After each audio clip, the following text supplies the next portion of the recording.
आज जो हम पढ़ने वाले हैं वो है चैप्टर नंबर 2 का पार्ट 2। इसमें हम क्या कंट्रास्ट सेंसिटिविटी और जो टेस्ट है पोटेंशियल विजन्स के लिए हम उनको देखने वाले हैं।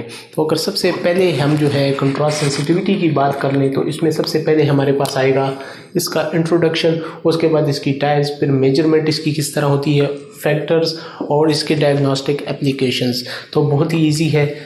इंट्रोडक्शन में आपको नॉर्मली बता देता हूँ कि जब भी आपके जहन में कंट्रास्ट का लफ्ज़ आता है, आपके जहन में क्या आता है? कंट्रास्ट मतलब जब हम पिक्चर की क्या है, हम उसकी ब्राइटनेस वगैरह चेक कर रहे होते हैं, इसी चीज़ को क्या कंट्रास्ट कहते हैं। सेंसिटिविटी यानी उसके लिए आई हमारी कितनी ज़्यादा सेंसिटिव है, इस चीज़ को मेजर करने का नाम, यानी सिंपल अल्फाज में कि ब्राइटनेस को मेजर करने का नाम जो है उसे कंट्रास्ट सेंसिटिविटी भी कह सकते हैं। इसमें फिर कुछ आगे बातें हैं वो भी इंशाल्लाह डिस्कस करेंगे। इसमें हमारे पास इसकी टाइप्स हैं, 2 टाइप्स हैं हमारे पास, एक स्पेशियल है, एक हमारे पास टेम्पोरल है। स्पेशियल को अगर हम समझें तो हमारे पास detection of strip patterns at various levels of contrast and spatial frequency. इसका मतलब ये हुआ कि इसमें हम स्ट्रिप पैटर्न्स के ज़रिए जो है कंट्रास्ट सेंसिटिविटी मेजर करते हैं। स्ट्रिप पैटर्न्स जिस तरह के ज़ेब्रा क्रॉसिंग की जो लाइंस होती हैं ब्लैक एंड वाइट, वो हमारे पास क्या है जो है स्ट्रिप पैटर्न्स हो सकती है। इसके अलावा एग्जांपल में दिया हुआ है एडन ग्रेटिंग्स, ठीक है, ये सारी हमारे पास जो है स्पेशियल के लिए यूज़ होती हैं। इसमें हम क्या कर रहे होते हैं, 2 चीज़ों को हम मेजर कर रहे होते हैं। सबसे पहली जो चीज़ है वो है कंट्रास्ट। सही है कि हमारे पास उसकी ब्राइटनेस वगैरह वो कितनी डिटेक्ट कर पा रहा है पेशेंट। दूसरी हमारे पास स्पेशियल फ्रीक्वेंसी। स्पेशियल फ्रीक्वेंसी में हमारे पास याद रखें कि जो हमारे पास नैरो बार्स होंगे वो हमारे पास हाई फ्रीक्वेंसी को रिप्रेजेंट करेंगे और जो हमारे पास वाइड बार्स होंगे वो हमारे पास लो फ्रीक्वेंसी को डिटेक्ट करेंगे, ठीक है। तो इसका मतलब अगर उसे लो वाइड बार्स दिख रहे हैं इसका मतलब इसकी फ्रीक्वेंसी हमारे पास कम है, और अगर नैरो बार्स तक वो डिटेक्ट कर पा रहा है इसका मतलब उसकी फ्रीक्वेंसी हमारे पास ज़्यादा है। इसमें हमारे पास जो सेकंड है टेम्पोरल। टेम्पोरल हमारे पास क्या करता है, टेम्पोरल से याद रखिए जहन में आपके ब्रेन का क्या टेम्पोरल पार्ट आ जाना चाहिए। इसमें हम ब्रेन की असल असेसमेंट कर रहे होते हैं, ब्रेन के ज़रिए जो है ना हम विजुअल असेसमेंट कर रहे होते हैं, इसलिए इसे क्या टाइम रिलेटेड भी कहा जाता है कि इसमें टाइम रिलेटेड प्रोसेसिंग की जाती है विजुअल सिस्टम की, ठीक है। तो इसके जो मेथड्स हैं वो हमारे पास कॉम्प्लिकेटेड होते हैं, टफ होते हैं। फॉर एग्जांपल VER, पिछले पार्ट में भी हमने इसको अच्छी तरह डिस्कस किया था कि विजुअल रिस्पॉन्स जो है हमारे पास किस तरह क्या इसको मेजर किया जा सकता है। इसका बड़ा ही टफ मेथड होता है, ठीक है, कॉम्प्लेक्स मेथड होता है कि इसमें क्या कुछ इधर पैचेस लगाए जाते हैं जिस तरह ECG वगैरह के लिए लगाए जाते हैं, उसके ज़रिए क्या इसको मेजर किया जा रहा होता है। नेक्स्ट हमारे पास है मेजरमेंट ऑफ कंट्रास्ट सेंसिटिविटी के। इसके लिए हमारे पास एक फार्मूला है कि Lmax minus Lminimum divided by Lmax plus Lminimum। तो इसमें हमारे पास जो L है वो हमारे पास वो ल्यूमिनेंस है जो रिकॉर्ड की जाती है फोटो सेल्स या जो हमारी आइज़ जो है वो डिटेक्ट करती हैं, उस चीज़ को क्या हम इसमें मेजर कर रहे होते हैं। अच्छा, बात करें तो वेरिएबल्स की कि हमारे पास मेजरमेंट के दौरान किन चीज़ों को अगर हम छेड़ेंगे तो उससे हमारे पास कंट्रास्ट सेंसिटिविटी पे फ़र्क पड़ने वाला है। सबसे पहले हमारे पास जो है वो है illumination of paper and darkness of ink. हाँ, वाइट बैकग्राउंड पे ब्लैक बहुत अच्छा नज़र आता है, ठीक है, ग्रे बैकग्राउंड पे ब्लैक अच्छा नज़र आता है, लेकिन ग्रे बैकग्राउंड पे आपके पास कोई लाइट सा कलर हो तो वो हमारे पास इतना अच्छा नज़र नहीं आने वाला। फॉर एग्जांपल ग्रे बैकग्राउंड पे ही ग्रे कलर आप दिखा रहे हैं, तो इन चीज़ों को आप समझ लें। इंक, अच्छा, जितनी इंक डार्क होगी, फॉर एग्जांपल अभी मेरे मार्कर्स की भी इंक लाइट हो चुकी है तो ये भी इतने सही नज़र नहीं आ रहे। जितना मार्कर डार्क होगा उतना क्या वो आपको क्लियर नज़र आने वाला है। नेक्स्ट हमारे पास है कंट्रास्ट और बैकग्राउंड। ये भी वही बात है कि उसका कंट्रास्ट, उसमें ब्राइटनेस कितनी है, उस पर लाइट कितनी पड़ रही है, ठीक है, ये चीज़ें, और उसका बैकग्राउंड क्या है पीछे, ठीक है, ये चीज़ें बहुत मैटर करती हैं। Distance between grating periods, 2 alphabets हैं फॉर एग्जांपल E और F, इन दोनों के बीच दरमियान जो डिस्टेंस है वो हमारे पास कितना है। ये हमारे पास जो है एक क्राउडिंग फिनोमेना क्रिएट करेगा। क्राउडिंग फिनोमेना क्या होता है, बहुत सारे लोग एक साथ खड़े हों तो उसमें जो है ना चीज़ों को रिकग्नाइज करना बंदे के लिए टफ हो जाता है। तो ये जो हमारे पास डिस्टेंस है ये जितना कम होगा उतनी हमारे पास कंट्रास्ट सेंसिटिविटी मेजर करना डिफ़िकल्ट होती है, लेकिन ये याद रखिए कि डिफ़िकल्ट होने के साथ साथ ये एक्यूरेट भी होती है हमारे पास, ठीक है।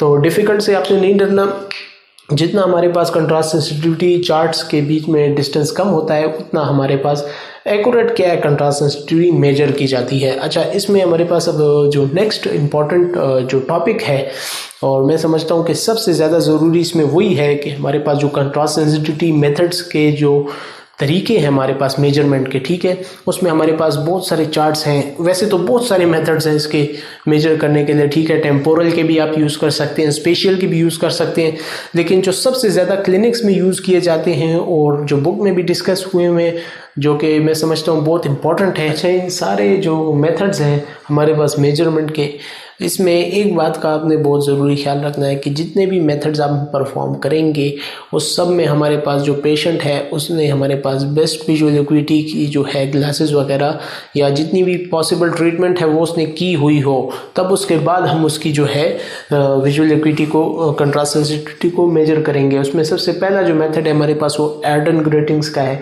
इसमें हमारे पास क्या होता है, इसमें हमारे पास 7 प्लेट्स होती है जो कि हमारे पास ब्लैक एंड वाइट ग्रेटिंग्स हमारे पास शो कर रही होती हैं, ठीक है।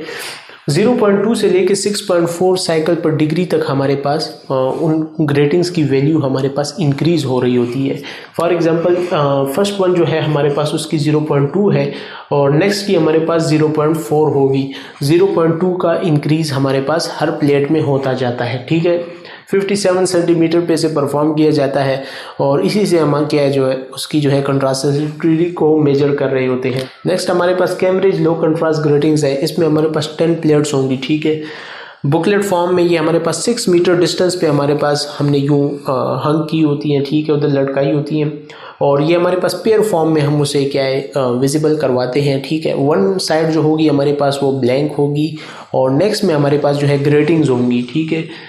तो इस तरह हमारे पास अगर एक भी फॉर एग्जांपल वो मिस नहीं करता और सारी की जो ग्रेटिंग्स है वो सही रिकग्नाइज करता है तो हमारे पास उसके जो टोटल नंबर होंगे वो 11 होंगे। 10 बुकलेट्स के नंबर 11 होंगे और इसी तरह बाकी जितनी भी वो मिस करता है उसका हम एक टेबल आता है, अगर आप लोग को शो हो रहा हो तो उस कन्वर्जन टेबल के ज़रिए जो है हम उसकी सारी मेजरमेंट्स करते हैं, ठीक है, उसे एक नंबरिंग दी जाती है। नेक्स्ट इसमें हमारे पास जो सबसे इम्पॉर्टेंट है मैं समझता हूँ और सबसे ज़्यादा यूज़ होने वाला है वो है पेली-रॉबसन कंट्रास्ट सेंसिटिविटी चार्ट, ठीक है। ये हमारे पास जो है 3 डिग्री एंगल जो है हमारे पास एक्सटेंड करता है 1 मीटर के डिस्टेंस पे, ठीक है। तो इसमें हमारे पास बेसिकली ट्रिपलेट्स होते हैं, ठीक है, 3-3 वर्ड्स होते हैं और वो हमारे पास उन एक ट्रिपलेट की जो वैल्यू है वो 0.15 होती है, ठीक है। लॉग में ये हमारे पास वैल्यू होती है इनकी। टोटल वैल्यू 0.0 से लेके 2.25 तक हमारे पास होती है। हर ट्रिपलेट की 0.15 की वैल्यू इंक्रीज हो रही होती है। नॉर्मल हमारे पास ऑलमोस्ट 1.25 तक कंसिडर किया जाता है, हम बाज़ लोग 1.75 तक भी कहते हैं, ठीक है। तो इस तरह जो है हम इसकी कंट्रास्ट सेंसिटिविटी को मेजर कर रहे होते हैं। नेक्स्ट हमारे पास विस्टेक चार्ट है। विस्टेक चार्ट में हमारे पास साइन वेव ग्रेटिंग्स होती हैं, ठीक है।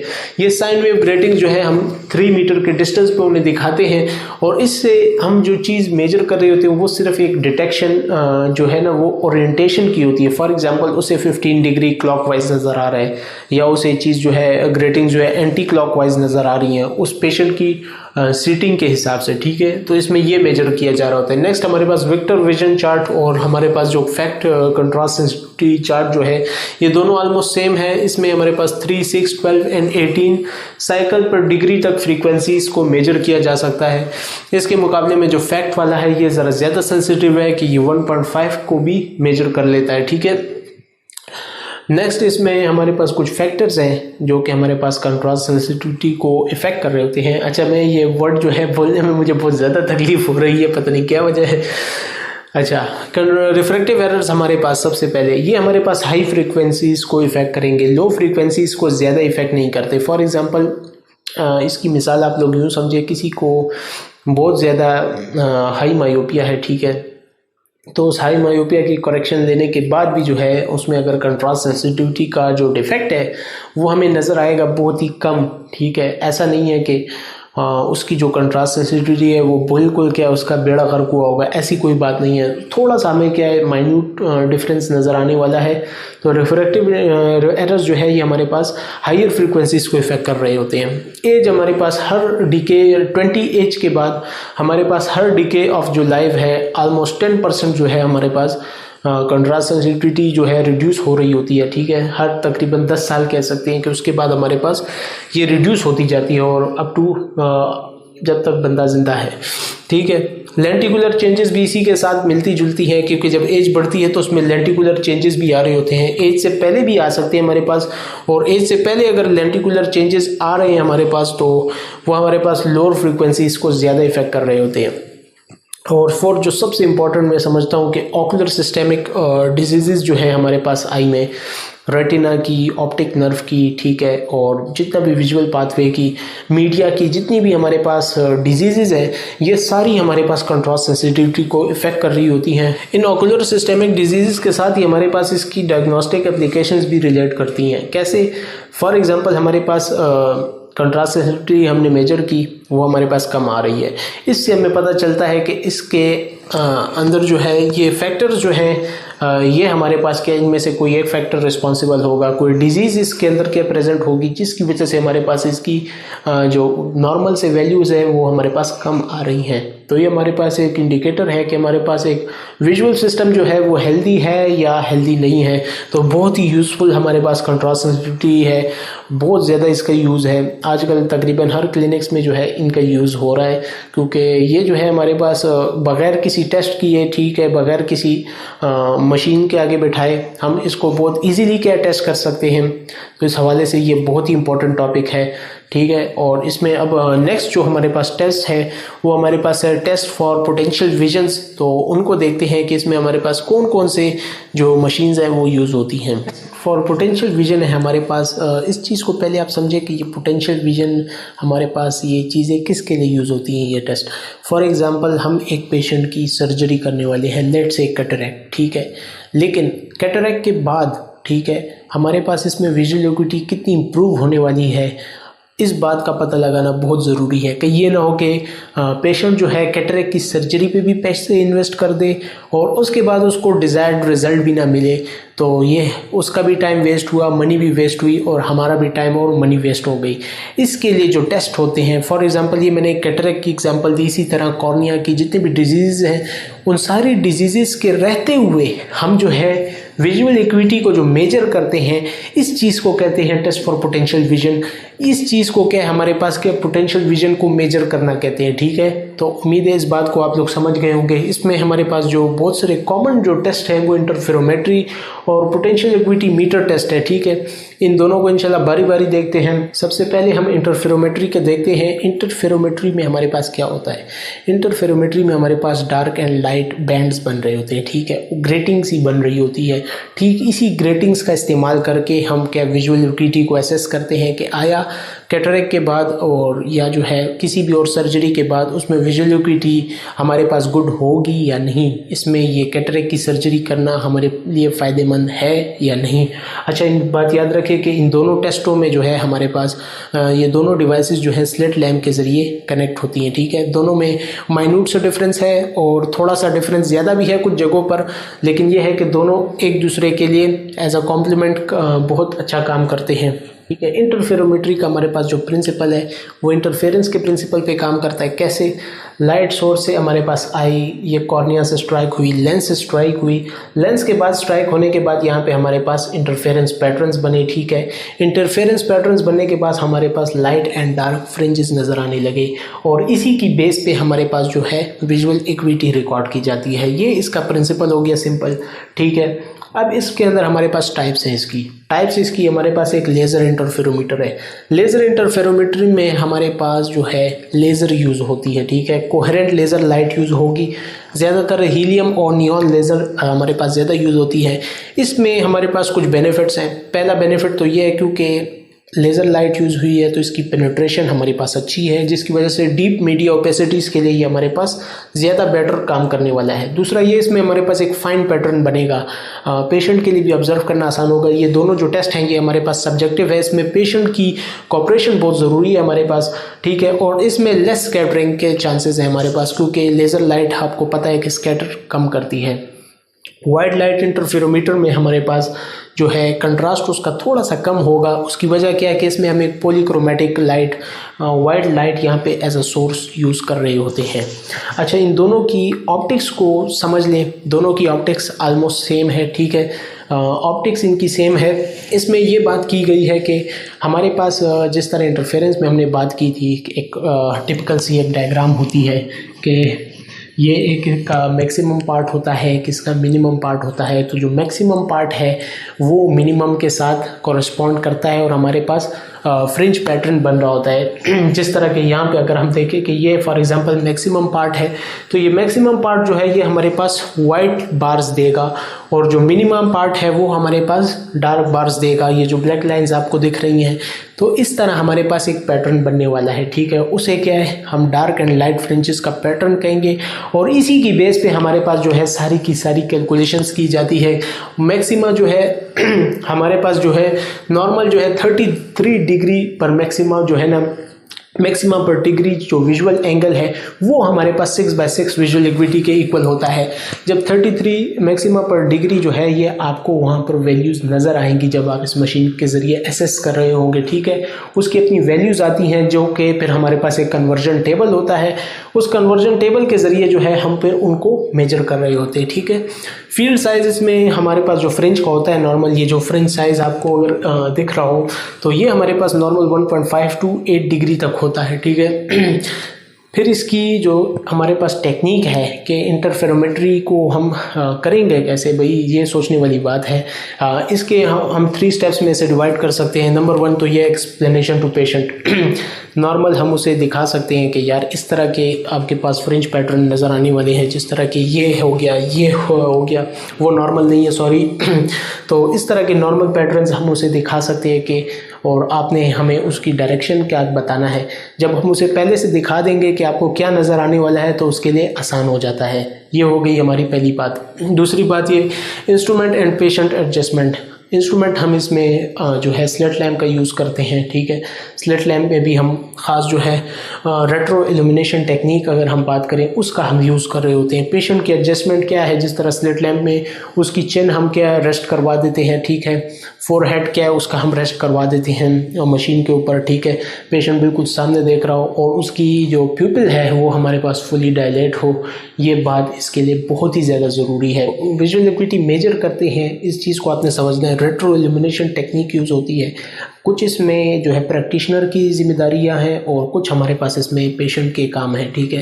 तो सबसे पहले जो है प्रैक्टिशनर ने क्या करना है, प्रैक्टिशनर ने देखना है आई के अंदर, ठीक है, कि सबसे ज़्यादा विजिबल और ट्रांसपेरेंट पार्ट क्रिस्टलाइन लेंस में कौन सा है, उस तरफ हमने लाइट को डायरेक्ट करना है, ठीक है। लाइट हमने जब उस तरफ डायरेक्ट कर दी, लाइट उस तरफ डायरेक्ट करने के बाद हमने 1.5 मिलीमीटर जो प्यूपिल का हिस्सा है उसको एग्जामिन करना शुरू करना है, ठीक है। जब पेशेंट को क्या नज़र आने लग जाए, जब वो फ्रिंज पैटर्न को डायरेक्ट करने लग जाए, डिटेक्ट करने लग जाए, तो हमने उसकी जो फ्रिंज की जो पिच है, ये जो फ्रिंज है इसकी हमने पिच को 0.1 तक इंक्रीज़ कर देना है। मेरे वर्ड्स को याद रखें, आपको ये भूलने नहीं चाहिए। 0.1 तक हमने इसकी पिच को इंक्रीज़ करना है ताकि हम पेशेंट की फर्दर जो है असेसमेंट कर सकें। 0.1 पिच इसकी इंक्रीज़ करने के बाद हमने देखना है कि पेशेंट को इसकी डायरेक्शन नज़र आ रही है कि आया कि वर्टिकल है, हॉरिजॉन्टल है या नहीं। इसको हमने नॉब के ज़रिए चेंज करना है। हमारे पास एक नॉब होगा वहाँ पर, ठीक है। उस नॉब के ज़रिए जो है हमने उसको चेंज करना है ताकि हम चेक कर सकें कि आया डायरेक्शन चेंज करने के बावजूद भी पेशेंट क्या है उसको सही डिटेक्ट कर पा रहा है कि नहीं, याद तो उसका अंदाज़ा है, ठीक है। इस बात से ये हमें पता चलेगा। तो 4 करेक्ट रिस्पॉन्सेज हमारे पास जो है इस काम के लिए ज़रूरी हैं कि 4 करेक्ट रिस्पॉन्सेज जो है हमें पेशेंट दे, उसके बाद हम कोई डिसीजन देने के पोजीशन में आ जाते हैं। सही हो गया।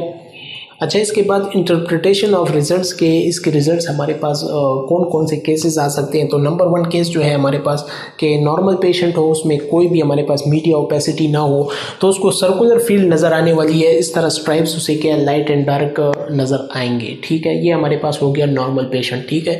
सेकेंड हमारे पास वो पेशेंट है जिसमें ओपेसिटीज़ हैं, ठीक है, मीडिया में उसके, तो उसको हमारे पास क्या शूटिंग स्टार्स नज़र आएंगे इस पैटर्न के साथ, और या हमारे पास जंबल नज़र आएंगे या मूविंग वॉर्म्स, कीड़े मकोड़े उसमें नज़र आएंगे, जिस तरह की ये आपको मैंने एक एग्जांपल शो कराने की है। ऐसी कंडीशन में हमने क्या करना है, ऐसी कंडीशन में हमने पेशेंट को कहना है कि ये जो है स्टार्स वगैरह है इन सब को इग्नोर करे और इस पैटर्न की जो है डायरेक्शन फाइंड करने की कोशिश करें। ये एक टफ़ टास्क होता है, ठीक है, पेशेंट के लिए, लेकिन बहुत ज़्यादा प्रैक्टिस करने के बाद और सब्र और तहम्मुल के बाद जो है पेशेंट को क्या है इसकी डायरेक्शन भी समझ आने लग जाती है। और जो थर्ड और लास्ट इंटरप्रिटेशन हमारे पास होगी इसमें वो ये होगा कि patient with very dense media opacities, ऐसे पेशेंट्स में आपको कोई भी पैटर्न नहीं दिखेगा और आपके पास जो फ्रिंज पैटर्न है वो इसी तरह आपको ब्लैंक दिखने वाला है, ठीक है। इस पेशेंट के साथ आप जितनी भी मेहनत कर ले इसका कोई फ़ायदा नहीं होने वाला, इसमें हमारे पास मीडिया ओपेसिटी बहुत ज़्यादा डेंस होगी। नेक्स्ट इसमें वैलिडेटिंग द टेस्ट, के टेस्ट हमारे पास वैलिड है या नहीं, इसमें हमारे पास सबसे पहली जो है प्रेडिक्टिव वैल्यू में हमारे पास हम कैसे पता लगेंगे कि हमारे पास जो वैल्यू आई है ये ठीक है या नहीं। ये हमारे पास बहुत ही आसान तरीका है, प्री ऑपरेटिव और पोस्ट ऑपरेटिव वैल्यूज़ जो है उनको आपस में कंपेयर करके जो है हम इसका पता लगा सकते हैं। नॉर्मली हमारे पास जो है अगर पेशेंट को टेस्टिंग टाइम पे फ्रिंजेस पैटर्न दिख रहे हैं तो उसकी हमारे पास जो विजुअल एक्विटी है वो कंपेरेबली काफ़ी गुड आने वाली है हमारे पास रिजल्ट्स के साथ। अगर पेशेंट को सब्जेक्टिव टेस्टिंग के दौरान पैटर्न नहीं नज़र आ रहा और अगर वो फॉल्स या हमारे पास मेलिंगरिंग आता है, ठीक है पेशेंट, तो फिर हमारे पास विजुअल एक्विटी उसकी हमारे पास इतनी करेक्ट नहीं होगी, लेकिन फिर भी हमारे पास एक चांस है कि हमारे पास जो प्रेडिक्टिव वैल्यू है वो हमारे पास काफ़ी अच्छी आए। ज़रूरी नहीं है हमारे पास कि हमारे पास प्री ऑपरेटिव वैल्यू जो है वो सही ना आए और पोस्ट ऑपरेटिव वैल्यू भी हमारे पास सही नहीं आएगी। ऐसा हुआ है कि पोस्ट ऑपरेटिव वैल्यू हमारे पास सही आती है, लेकिन इसके लिए ये बात कहना है कि हम इंटरफेरोमेट्री का जो प्रोसेस है यही नहीं करते, ये एक फजूल बात होगी। इसलिए क्योंकि हमारे पास मैकुलर की बहुत सारी ऐसी डिजीज़ वगैरह हैं जहाँ पे हम विजुअल एक्विटीज़ वगैरह को असेस नहीं कर पा रहे होते और हमारे पास इंटरफेरोमेट्री जो है यही एक ऐसा फिनोमेना है, ऐसा प्रोसेस है जिसको यूज़ करके हम विजुअल एक्विटी का सही अंदाज़ा लगा रहे होते हैं। नेक्स्ट इसमें हमारे पास है false positive result. False positive result को समझिए। अच्छा, पहले एक बहुत ज़रूरी बात, मेडिकल टर्म में जब वर्ड आ जाए पॉजिटिव, इसका मतलब होता है कि मामला ख़राब है और नेगेटिव आ जाए तो मतलब मामला सही है, लेकिन यहाँ पर लिखा हुआ है फॉल्स, मतलब पॉजिटिव रिजल्ट भी हमारे पास फॉल्स आ रहा है। ये किस कंडीशंस में होगा इसको आप पहले समझिए। टिल्टेड रेटिनल रिसेप्टर्स, अगर हमारे पास जो रेटिनल रिसेप्टर्स हैं वो थोड़े से टिल्टेड पोजीशन में है तो ठीक है। हमारे पास नॉर्मली जब हम इसकी विजुअल एक्विटी लेंगे तो हमारे पास क्या होगा, हमारे पास जो है क्राउडिंग फिनोमेना की वजह से, ठीक है, इसकी विजुअल एक्विटी सही नहीं आने वाली, ठीक है। लेकिन जब हम इंटरफेरोमेट्री के ज़रिए ये करेंगे तो इनकी विजुअल एक्विटी हमारे पास गुड आएगी, ठीक है। सेकंड, हमारे पास healthy photoreceptors with cystoid macular oedema, अगर हमारे पास उसके फोटो रिसेप्टर्स हेल्दी हैं, ठीक है, इस बात को समझे, फोटो रिसेप्टर्स उसके हेल्दी हैं और उसके अंदर ये डिज़ीज़ है, इस डिज़ीज़ के बावजूद भी फोटो रिसेप्टर हेल्दी होने की वजह से हमारे पास उसकी विजुअल एक्विटी हमारे पास सही आएगी, गुड आएगी। थर्ड भी हमारे पास इसी तरह मिलता जुलता पॉइंट है, वायबल पैराफोवियल टिश्यू स्टिमुलेशन, अगर हमारे पास फोविया के अलावा पैराफोवियल जो पोर्शन है वो स्टिमुलेट हो रहा है तब भी हमारे पास विजुअल एक्विटी उसकी गुड आने वाली है। अब फॉल्स नेगेटिव रिजल्ट्स की अगर हम बात करें तो जो मिस्टेक्स हैं, सबसे पहले पुअर प्यूपिलरी डायलेशन, अगर उसके प्यूपिल से ही डायलेट नहीं हुआ, वेरी डेंस कैटरैक्ट, इस उसमें जो है हमारे पास रिजल्ट सही नहीं आएगा। डेंस विट्रस हेमरेज में जो है हमारे पास रिजल्ट सही नहीं आने वाला। तो यहाँ तक जो है ये हमारे पास हो गया इंटरफेरोमेट्री का। नेक्स्ट अब अगर हम देखें तो पोटेंशियल एक्विटी मीटर टेस्ट, ये भी हमारे पास स्लिट लैम्प के ज़रिए ही यूज़ होता है, ठीक है। इसका इंस्ट्रूमेंट और डिज़ाइन और ऑप्टिक्स पे भी अगर हम बात करें तो ये भी हमारे पास स्लिट लैम्प पे यूज़ होगा। और दूसरी बात ये कि इसमें जो हमारे पास डिफरेंस है इंटरफेरोमेट्री से वो ये है कि वहाँ पर हमारे पास फ्रिंज पैटर्न्स यूज़ हो रहे थे, यहाँ पे हमारे पास नेलन जो विजुअल एक्विटी चार्ट्स है वो हमारे पास आई में प्रोजेक्ट किए जाते हैं। किस तरह प्रोजेक्ट किए जाते हैं, फॉर एग्जांपल जब हम पेशेंट की असेसमेंट करेंगे तो उसके जो कैटरैक्ट है उसके अंदर हमारे पास कैटरैक्ट के अंदर छोटी सी स्मॉल सी विंडोज़ होंगी उस विंडोज़ के ज़रिए हम लाइट जो है रेटिना पे प्रोजेक्ट करेंगे और रेटिना पे प्रोजेक्ट करके हम वहाँ पर जो है स्नेलन का जो चार्ट है वो उसे दिखाने की कोशिश करेंगे। वहाँ से हम जो है विजुअल एक्यूटी का एक एस्टिमेट लेंगे। ऑलमोस्ट 2020 से लेके 20/400 तक का विजुअल एक्यूटी हम इस प्रोसेस के ज़रिए असेस कर सकते हैं। तो ये बहुत ही एक एस्टोनिशिंग हमारे पास रिजल्ट्स देते हैं। अगर टेक्निक की हम इसकी बात करें तो इसमें हम क्या है, पेशेंट की प्यूपिल को डायलेट कराएंगे और पेशेंट ने जो है अपनी बेस्ट स्पेक्टिकल करेक्शन जो है वो पहनी होगी, सही है। इसके साथ ही हम उसको प्रोजेक्ट करेंगे। हम जो है उसकी जो कैटरेक्ट है उसमें जो स्मॉल होल्स होंगी, स्मॉल विंडो होंगी, उनके ज़रिए जो है हम लाइट पास कराएंगे। उनसे हम लाइट पास करा के हम जो है रेटिना पे उसे डायरेक्ट करेंगे वो जगह जहाँ पर उसकी हमारे पास सबसे क्या है क्लियर हमारे पास इमेज आ रही हो। उसके बाद हम क्या करेंगे कि पेशेंट को शुरू में हमारे पास डिस्टर्बिंग इमेजेस नज़र आएंगे। डिस्टर्बिंग इमेजेस नज़र आने के बाद अगर उसका मैकुला नॉर्मल है तो हमारे पास जो है उसे विजुअल एक्यूटी चार्ट नज़र आने वाला है। वहाँ से हम उसकी क्या विजुअल एक्यूटी को रिकॉर्ड करने वाले हैं। नेक्स्ट इसमें हमारे पास वैलिडेटिंग द टेस्ट है कि टेस्ट हमारे पास कितनी % तक वैलिड है। तो पहली बात तो ये कि जो स्नेलन चार्ट है हमारे पास उसमें और जो हमारे पास ये PAM टेस्ट है इसके बीच में हमारे पास मैक्सिमम 2 और 3 लाइंस का डिफरेंस आएगा। इससे ज़्यादा डिफरेंस हमारे पास विजुअल एक्यूटीज़ में नहीं आने वाला। तो ये इस लिहाज से हमारे पास बहुत ही ज़्यादा एक्यूरेट है कि आपके पास आई में डिजीज़ होने के बावजूद भी इतनी एक्यूरेसी से हम विजुअल एक्यूटी को फाइंड कर सकते हैं। सेकंड हमारे पास जो पॉइंट है वो है कि हमारे पास जितनी भी मैकुला की डिजीज़ हैं, सिस्टॉइड मैकुलर एडिमा, कैटरैक्ट्स और जितनी भी बाकी हैं और ऑप्टिक नर्व की जो हमारे पास लेजन वगैरह हैं, उन सारों के लिए हमारे पास ये बहुत ही बेहतरीन काम करता है। लेकिन लेज़र इंटरफेरोमेट्री की तरह ये हमारे पास एम्ब्लायोपिया के लिए इतना बेटर काम नहीं करता। थर्ड हमारे पास इसमें ये है कि जो सबसे मुश्किल काम है वो हमारे पास क्लियर विंडो को कैटरेक्ट के अंदर फाइंड करना होता है कि हमारे पास बाज़ों का डेंस कैटरेक्ट्स में जो है पोस्टीरियर सबकैप्सुलर कैटरेक्ट या हमारे पास डिफ्यूज कॉर्टिकल चेंजेस जो होते हैं उसमें हमारे पास एक क्लियर विंडो को फाइंड करना एक बहुत ही बड़ा चैलेंज होता है। इस वजह से हमारे पास इस टेस्ट की जो वैलिडिटी है वो यहाँ पर थोड़ी वीक है हमारे पास। फिर इसमें हमारे पास कुछ फैक्टर्स हैं, ठीक है, ये कंबाइंड फैक्टर्स हैं जो कि लेज़र इंटरफेरोमेट्री और PAM दोनों के लिए हमारे पास यूज़ होते हैं कि ये कौन से फैक्टर्स हैं जो कि हमारे पास अगर इफ़ेक्ट करेंगे इनकी एक्यूरेसी को। तो इसमें हमारे पास सबसे पहला है सीवियरिटी ऑफ कैटरेक्ट। कैटरेक्ट जितना सीवियर होगा, जिस तरह भी यहाँ पे भी पता चला, उतना ही हमारे पास विंडो को फाइंड करना डिफ़िकल्ट होगा। वहाँ पे हमारे पास ग्रेटिंग पैटर्न्स को देखना मुश्किल होगा। टाइप ऑफ कैटरेक्ट बहुत ज़्यादा इंपॉर्टेंट है। For example dense posterior subcapsular cataract में दोनों ही जो इंस्ट्रूमेंट्स हैं वो हमारे पास इतने यूज़फुल नहीं रहते। थर्ड हमारे पास ये है कि pre operative visual acuity of 20/200 और वर्ड्स अगर हमारे पास पेशेंट की है तो इसमें हमारे पास रिज़ल्ट इतना बेटर हमें अच्छा नहीं देखने को मिलता। इसी के रिलेटेड बुक में एक शॉर्ट टॉपिक है कि comparative status of PAM and LI के इन दोनों का अगर हम कंपैरिजन करें तो उसमें हमारे पास क्या डिफरेंसेस आएंगे। तो LI का बिग डिसएडवांटेज ये है कि इसमें हमारे पास ग्रेटिंग्स है जिसके साथ पेशेंट फेमिलियर नहीं होता। PAM में हमारे पास स्नेलन विजुअल एक्यूटी चार्ट होता है जिसके साथ पेशेंट फेमिलियर होता है। तो ये इसका एक बड़ा एडवांटेज हुआ PAM का, और LI का डिसएडवांटेज हो गया। लेकिन PAM में हमारे पास जो डिसएडवांटेज है वो ये है कि कैटरेक्ट की जो क्लियर विंडो है वो फाइंड करना बहुत ज़्यादा डिफ़िकल्ट होता है। लेज़र इंटरफेरोमीटर्स में ऐसा कुछ सच प्रॉब्लम नहीं होता। कंक्लूजन में भी आखिर में यही बात लिखी है चैप्टर के कि कुछ चीज़ों के लिए LI अच्छा है और कुछ के लिए PAM हमारे पास बेनिफिशियल होता है। लेकिन अगर दोनों को यूज़ किया जाए तो ये हमारे पास प्री ऑपरेटिव बेहतरीन विजुअल एक्यूटीज़ हमारे पास क्या है असेस करके हमें देंगे। इसी के साथ हमारा सेकंड चैप्टर भी कंप्लीट हो चुका है। उम्मीद है आप लोगों को समझ आई होगी, और समझ आई है तो कमेंट्स करके बताएं, नहीं भी आई तो भी बताएं। अगर ज़रूरत पड़ी तो मैं एक और वीडियो भी इस पे बना दूंगा, ठीक है। इंशाल्लाह नेक्स्ट में हम थर्ड चैप्टर जो है हमारे उसको रिफ्रैक्शन वाला उसको कवर करेंगे। और तब तक के लिए मुझे दीजिए इजाज़त और अपनी ख़ुसूसी दुआओं में याद रखें।